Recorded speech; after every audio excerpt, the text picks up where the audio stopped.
Halo teman-teman, kembali lagi di channel Rama Putra.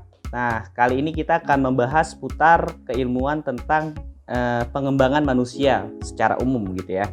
Nah, temanya adalah cara mengenal makna atau arti.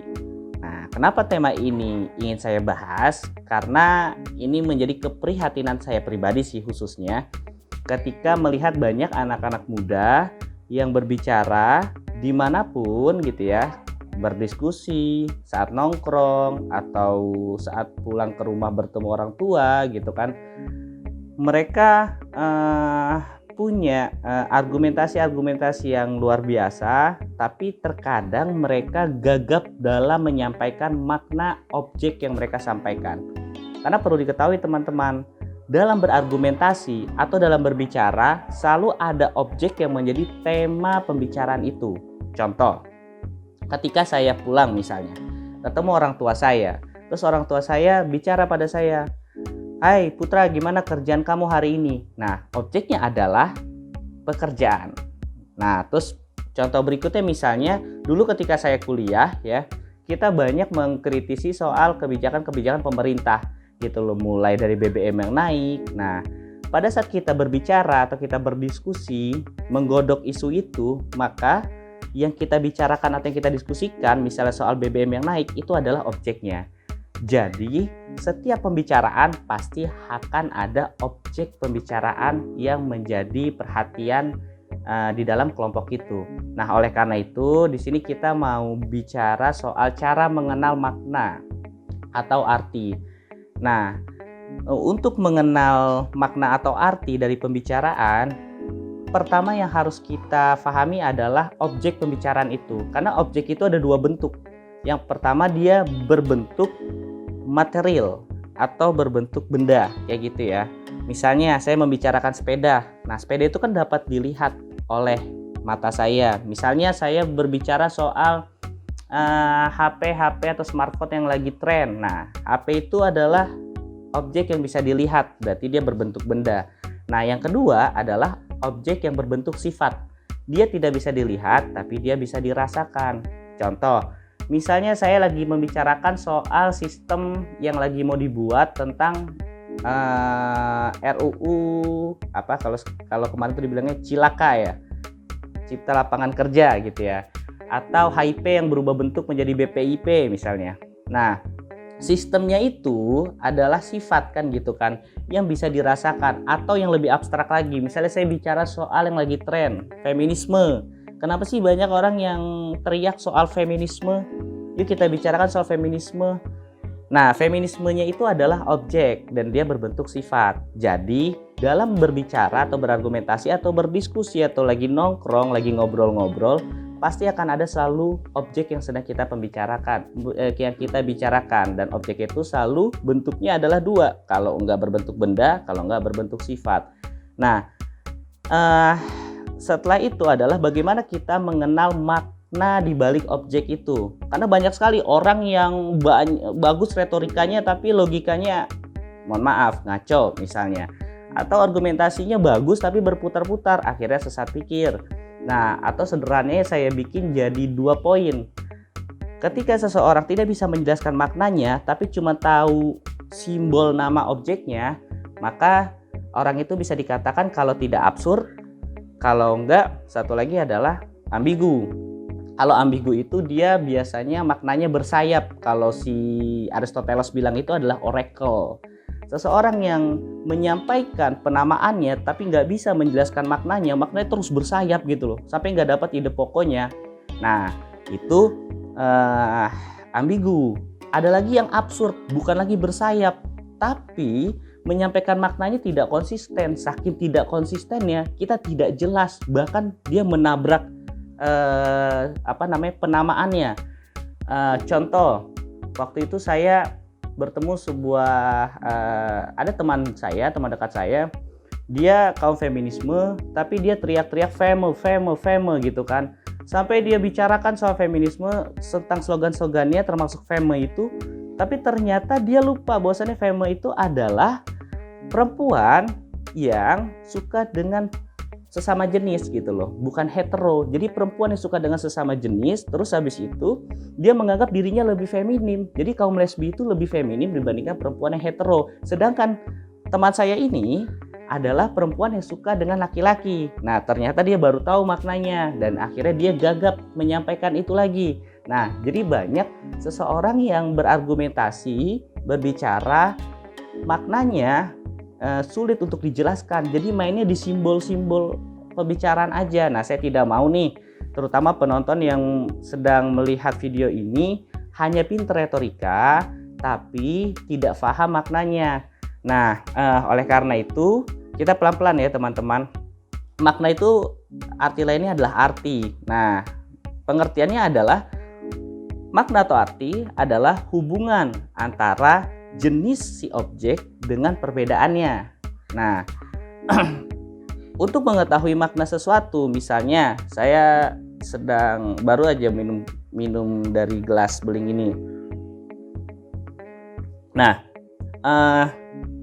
di sini saya mau menyampaikan gelas ini gitu kan. Maka pertama, untuk saya dapat makna si gelas ini, saya harus tahu jenisnya. Jenisnya dia terbuat dari kaca. Jadi alat yang terbuat dari kaca. Sedangkan alat yang terbuat dari kaca itu banyak sekali, atau beling ya. Nah, alat yang terbuat dari kaca atau beling ini banyak sekali, nggak cuma gelas, ada juga jendela, misalnya spion motor atau mobil, dan banyak sekali. Nah, oleh karena itu saya harus cari perbedaannya supaya saya bisa menjelaskan si gelas ini. Perbedaannya adalah dia berfungsi sebagai alat minum. Nah, oleh karena itu di sini saya mengartikan gelas adalah alat yang terbuat dari kaca atau plastik lah, yang berfungsi sebagai alat minum. Nah, ketika kita mendefinisikan objeknya, maka di situ kita akan mendapatkan maknanya. Nah, ini adalah makna pertama, namanya adalah makna normatif. Makna yang sederhana dalam mendeskripsikan objek maksud saya. Nah, ketika kita sudah terbiasa mendefinisikan setiap objek-objek yang kita lihat, saya melihat papan tulis yang ada di belakang ya, saya misalnya melihat laptop, saya melihat meja, saya melihat sifat-sifat yang tidak terlihat tapi bisa dirasakan, misal iklim demokrasi.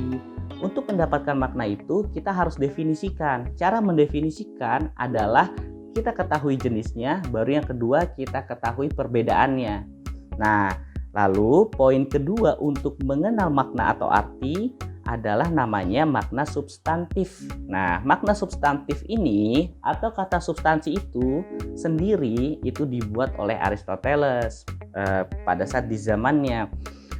Makna substantif artinya adalah penjelasan yang melampaui definisi dari objek. Nah, ketika dia melampaui, maka penjabaran kita akan lebih lugas, akan lebih berbobot gitu kan, karena kita nggak hanya sebatas mendefinisikan saja. Nah, oleh karena itu makna substantif ini kita harus tahu unsurnya. Unsur yang pertama, dia bersifat aktualitas. Nah, unsur yang kedua, dia bersifat potensialitas. Nah, jadi dalam misalnya pembicaraan apa misalnya ya, oke deh, ini deh gelas ya misalnya ya, kita pakai contoh yang sederhana dulu. Saya harus mengetahui nih makna aktualitasnya. Makna aktualitas si gelas ini ternyata adalah alat yang terbuat dari kaca yang berfungsi untuk minum. Nah, karena dia langsung teraktualisasi sebagai alat untuk meminum. Nah, jadi kita akan mengetahui fungsi yang sedang berjalan yang saya pakai ini untuk sebagai minum air mineral. Nah, itulah makna aktualitas. Nah, yang kedua itu adalah makna potensialitas. Potensialitas itu adalah potensi aktualitas ke depannya yang belum dilakukan oleh si gelas ini. Jadi fungsi ke depannya. Contoh, setelah saya mengetahui ini adalah untuk minum, tapi ternyata si gelas ini berfungsi juga untuk misal ya sebagai asbak rokok ya kan, terlepas etis atau tidak etis ya.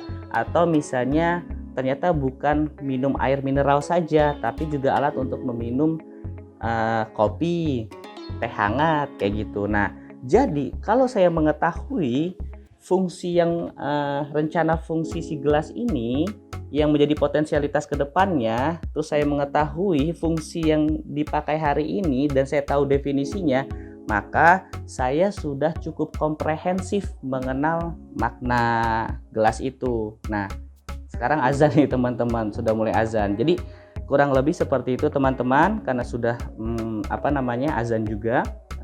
Kalau di saya azan asar. Oke, saya akan kasih satu contoh lagi supaya teman-teman bisa memahami cara mengerti makna. Kalau misalnya kita mau mengerti soal demokrasi, maka kita harus definisikan demokrasi itu. Kita tahu harus cari jenisnya. Jenisnya adalah dia sebuah sistem. Misalnya perbedaannya dari otoritarian, dari laissez-faire, dia berfungsi untuk kebebasan masyarakat, ya kan, yang diatur oleh hukum ataupun norma-norma yang berlaku. Nah, terus harus saya cari tahu nih unsur aktualitasnya demokrasi misal yang berkembang di Indonesia. Ternyata sebuah kebebasan yang bisa dibatasi oleh kebebasan orang lain dengan norma budaya atau agama. Baru setelah itu saya harus tahu nih unsur potensialitasnya, perkembangan seperti apa ke depan yang terjadi ketika misalnya ini tidak di-maintain, maka ke depan akan terjadi sebuah gambaran tirani atau semi otoritarian kayak gitu. Maka dari itu saya punya analisa yang cukup komprehensif tentang demokrasi sendiri, terutama demokrasi model di Indonesia. Nah, jadi cukup dulu sampai situ teman-teman. Saya terima kasih banyak atas penyampaian kali ini. Dadah.